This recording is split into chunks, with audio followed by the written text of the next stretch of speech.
Item ಯಾವುದೇ ಇರಲಿ try ಮಾಡಿ ಆಚಿ ಚಿಕನ್ ಮಸಾಲಾ. ಕೇಂದ್ರ ಕಾರಾಗೃಹದಿಂದ ಸಜಾ ಖೈದಿಗಳು ಪರಾರಿ ಪ್ರಕರಣಕ್ಕೆ ಸಂಬಂಧಪಟ್ಟ ಹಾಗೆ 48 ಗಂಟೆಗಳು ಕಳೆದರೂ ಕೂಡ ಇನ್ನೂ ಇಬ್ಬರು ಖೈದಿಗಳು ಸಿಗ್ತಾ ಇಲ್ಲ.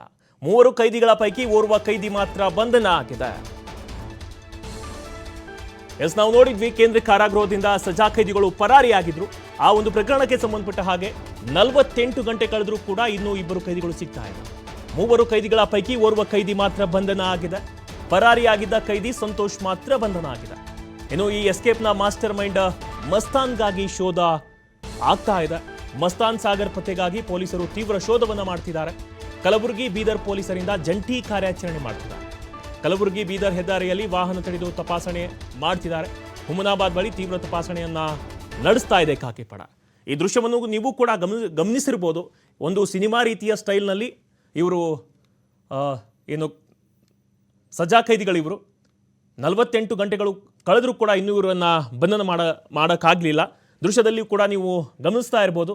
ಕೇಂದ್ರ ಕಾರಾಗೃಹದಿಂದ ಪರಾರಿಯಾಗಿರೋದು ಇವರು ಸಿನಿಮಾ ಸ್ಟೈಲ್ನಲ್ಲಿ. ಇದು ಆಗಿ 48 ಗಂಟೆ ಕಳೆದಿದೆ. ಬಟ್ ಒಬ್ಬ ಖೈದಿಯನ್ನು ಮಾತ್ರ ಬಂಧನವನ್ನು ಮಾಡಿದ್ದಾರೆ. ಪರಾರಿಯಾಗಿದ್ದ ಖೈದಿ ಸಂತೋಷ್ ಮಾತ್ರ ಬಂಧನ ಆಗಿದೆ. ಇನ್ನು ಈ ಎಸ್ಕೇಪ್ನ ಮಾಸ್ಟರ್ ಮೈಂಡ್ ಒಬ್ಬನೇ ಎಸ್ಕೇಪ್ ಆಗೋಕ್ಕಾಗಲ್ಲ. ಸೊ ಇಬ್ಬರ ಸಹಾಯವನ್ನು ಪಡೆದುಕೊಂಡು ಮಸ್ತಾನ್ ಅನ್ನೋನು ಇದನ್ನು ಮಾಸ್ಟರ್ ಮೈಂಡ್ ಇದನ್ನು ಪ್ಲಾನ್ ಮಾಡಿದವನು. ಅವನಿಗಾಗಿ ಶೋಧವನ್ನು ಮಾಡಿದ್ದಾರೆ. ಮಸ್ತಾನ್ ಸಾಗರ್ ಪತ್ತೆಗಾಗಿ ಪೊಲೀಸರು ತೀವ್ರ ಶೋಧವನ್ನು ಮಾಡ್ತಾ ಇದ್ದಾರೆ. ಕಲಬುರಗಿ ಮತ್ತು ಬೀದರ್ ಪೊಲೀಸರಿಂದ ಜಂಟಿ ಕಾರ್ಯಾಚರಣೆ ನಡೀತಾ ಇರೋದು.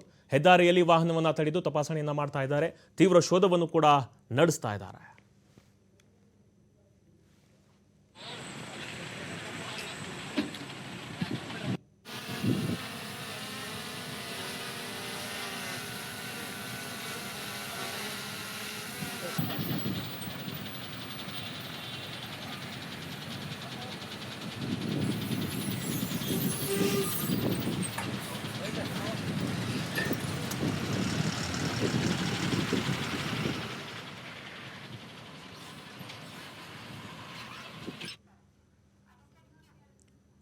ಇದರ ಬಗ್ಗೆ ಹೆಚ್ಚಿನ ಮಾಹಿತಿಯನ್ನು ನೀಡ್ತಾರೆ ನಮ್ಮ ಕಲಬುರಗಿ ಪ್ರತಿನಿಧಿ. ಇದೀಗ ಸಜಾ ಖೈದಿಗಳ ಪರಾರಿಯಾಗಿ 48 ಗಂಟೆ ಕಳೆದರೂ ಕೂಡ ಇಬ್ಬರು ಖೈದಿಗಳು ಇನ್ನೂ ಸಿಗ್ತಾ ಇಲ್ಲ. ಯಾವ ರೀತಿ ಕಾರ್ಯಾಚರಣೆ ನಡೆಸ್ತಾ ಇದ್ದಾರೆ? ಹೌದು ಮಲ್ಲಿಕಾರ್ಜುನ್, ಏನಂದ್ರೆ ಖೈದಿಗಳು ಪರಾರಿಯಾಗಿ 48 ಗಂಟೆಗಳು ಕಳೆದಿರ್ತಕ್ಕಂಥದ್ದು. ನಿನ್ನೆ ಓರ್ವ ಆರೋಪಿ ಸಂತೋಷ್ನನ್ನ ಬಂಧಿಸಿರ್ತಕ್ಕಂಥದ್ದು. ಅದನ್ನು ಹೊರತುಪಡಿಸಿದ್ರೆ ಇನ್ನು ಇಬ್ಬರು ಖೈದಿಗಳು ಯಾವುದೇ ಸುಳಿವು ಸಿಗ್ತಾ ಇಲ್ಲ. ಹೀಗಾಗಿ ಎಲ್ಲ ಕಡೆ ನಾಕಾಬಂದಿ ಮಾಡುವ ಮೂಲಕ ಪ್ರತಿಯೊಂದು ವಾಹನ ಬಸ್ಗಳನ್ನ ಸಹಿತ ಪೊಲೀಸರು ತಪಾಸಣೆ ಮಾಡುವ ಮೂಲಕ ತೀವ್ರ ಶೋಧ ಕಾರ್ಯಾಚರಣೆ ನಡೆಸಿರ್ತಕ್ಕಂಥದ್ದು. ಬೀದರ್, ಯಾದಗಿರಿ ಮತ್ತು ಈ ಕಡೆ ಹೈದರಾಬಾದ್ ಬಾರ್ಡರ್, ಈ ಕಡೆ ಮಹಾರಾಷ್ಟ್ರ ಬಾರ್ಡರ್ ಎಲ್ಲೆಡೆ ಒಂದು ತೀವ್ರ ಶೋಧಕ್ಕೆ ಒಳಗಾಗಿರ್ತಕ್ಕಂಥದ್ದು. ಯಾಕಂದ್ರೆ ಸಾಕಷ್ಟು ಈ ಖೈದಿಗಳು ಪರಾರಿಯಾಗಿರೋ ಹಿನ್ನೆಲೆಯಲ್ಲಿ ಪೊಲೀಸರಿಗೆ ಸಾಕಷ್ಟು ಬಹುದೊಡ್ಡ ತಲೆನೋವಾಗಿ ಇದೊಂದು ಪ್ರಕರಣ ಪರಿಗಣಿಸಿರ್ತಕ್ಕಂಥದ್ದು.